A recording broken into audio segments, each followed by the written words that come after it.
goodness, have I made a mistake? I don't know, but it is very windy up here. So I'm currently on a journey along a windy lake road. I'm going north. And when I was in the south of this lake that I'm riding around, it wasn't windy. When I get up here and it's windy. Let's see, we're already more than halfway there. Okay, let's go.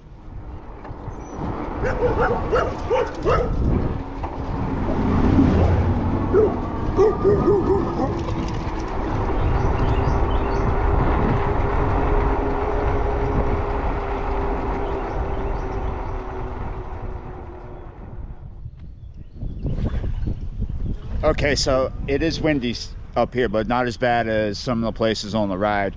This is the north end. When I want to go up north, this is where I go. But like most north end lakes here in the state of Texas, because I'm not so far up north that I'm not in the state of Texas, right?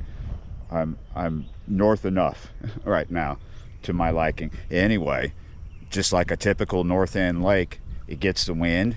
It might be shallow, but it is the colder one, right? But this time of year it warms up if it's shallow, and this is the shallow end of this lake, so it's warming up. Now is the time to come up here and look for crappie, including bass.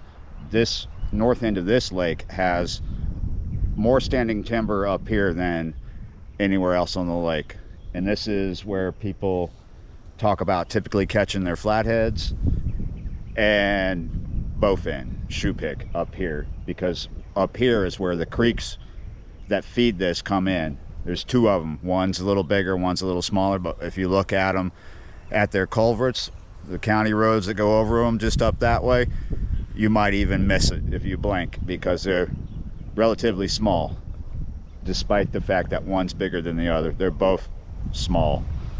Yeah, this is the shallow north end of the lake. And this is probably something that's not going to work. This is just a rod that I had ready that I pulled out. This is the only bass rod. We're gonna throw a Senko weightless for a second.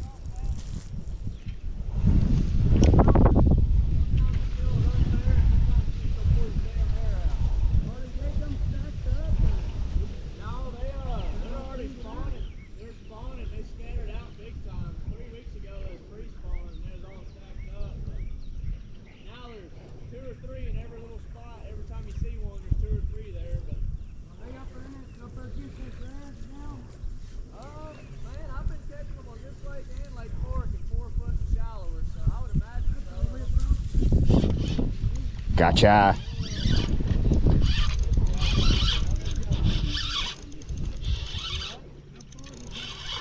All right, first cast, first fish. Get off, get around, get away from the tree.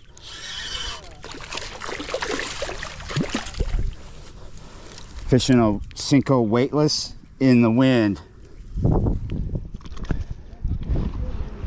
All right, so let's talk about the bait. Why did that work? Because on the package of this bait it says Yamamoto. That's why it worked. All right, so typically we call this type of bait a stick bait, right? And we call this a largemouth bass. So I know I'm being coy, being silly here. Anyway, this is the original stick bait, this Senko, and it's got a patent pour, right? The mix, I believe it's a lot of salt, but it's got the best sink ratio and wobble compared to all of them. And the only one that comes second, comes close, is a Yum Dinger. And I'm fishing this Senko weightless, right? You already know, on a 3/0 Gamakatsu hook. I've seen guys be really tempted and just go ahead and do it, put a bigger hook on, but that affects the sink ratio. Maybe if your water's slightly deeper, but like, you know, guys want to go to a 5/0 because they're so addicted to big hooks. If you keep with a 3/0, you're still going to get a big fish. We got a decent one here. There's bigger in there, but you're going to get a good sink ratio with a 3/0 compared to a heavier hook. It's going to sink faster. And the slow ratio is key, because this fish picked up the bait on the drop rather than picking it up off the bottom, right? So that slow drop is what enables you to catch, and you have to be very patient. I saw the line move before I felt anything, so that's key when fishing the Senko weightless, is watch the line. Now we need to watch the time. We've had this fish out long enough. Let's go ahead and weigh him, even though I think he's probably a 3 to 4 pounder. We'll go ahead and check just for prosperity. What color was you using when you was catching them? Watermelon red. 3.38. So I was right. Just in between 3 and 4. Where'd you catch that? In the water.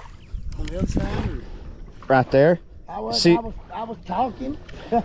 See that brush pile right there? Yeah.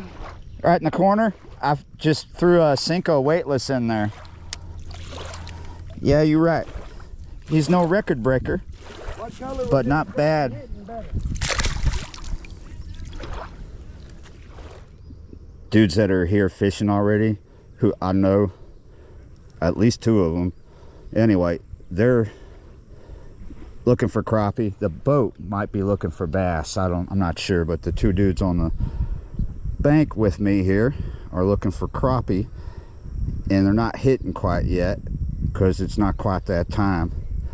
Considering that, we are text posing once more.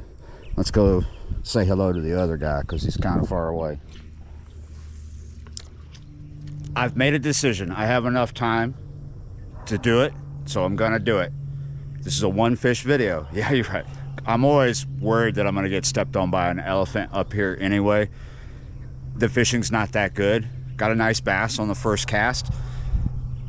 Nobody's caught sockeye on the jigs. Nobody's caught crappie on the gentleman I went to talk to after I caught that fish, he's caught 1, and he'll probably do okay as the night progresses because he's got minnows. I know a spot where that's a different story. It's a totally different story. So let's go there. Thank you for watching. Reel this one in, because I haven't really used one with this clicky thing. Is it just reeling it slowly, or I have to drag it some? Okay, so it's a Bobby Garland on like a 1/16 ounce. There we go. Let me see. It's a Bobby Garland on a white jig head, but it's a rooster tail, or what do you call it, Roadrunner. So with these, you can pop them, fish them vertically. You can fish them under a cork with a slow retrieve, or you can fish them off the bottom when you're bringing it in. Reel, boom. Like pop it as you reel it, right? Like you're jigging, but yeah, reel it slow and jig it. Yeah. So you could. There's many ways to fish that. Yeah, because I caught 1 bass on this one, but not this color, but the same setup. Where the beach is. Yeah. You know where the rope is attached to the tree. That's where I caught 1 bass. Yeah, it's a good spot. Welcome back to M Hood Fishing, everybody. I was just up north. Didn't take long to get back down south, but here I am. I want to see what's up. Sun's about gone, but I got lights. I always bring the light. So who am I kidding?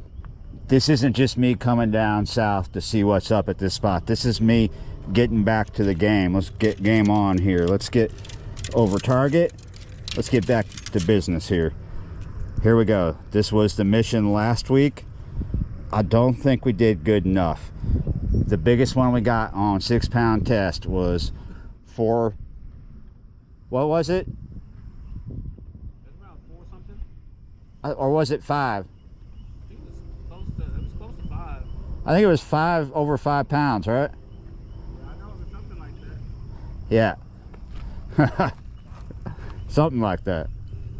We're gonna do something better than that. Well, we're gonna fish. Who knows what we're gonna do in reality. We about lost the ball there. Okay, so this is my own signature bait made by Kai's Custom Jigs. It's the M Hood series. Yeah, you're right. It's the black and chartreuse one. All right, lady waving at me. It's a good thing. See the little fork tail? That's a 132 ounce jig head. Link is in the description. Check it out. Right? All right. It's a little guy. Ooh. Yeah, you're right. The bite here is more buggy than it is fishy, to be honest. It is just not crazy. We might have fish on their beds. They probably got into that direction during the last full moon last week, and then we had all that rain over the weekend. So we might have fish either lethargic from eating so much and then getting hit by a bunch of rain, or they're on their beds, or it's both, right? Because I'm sure some fish got on their beds for that full moon, but there's still fish out here feeding. It's just not a good night, but at least it's not a one fish video now. Thanks for watching, liking, sharing, commenting, subscribing, being members of the channel, and yeah, you're right. I will see y'all next time.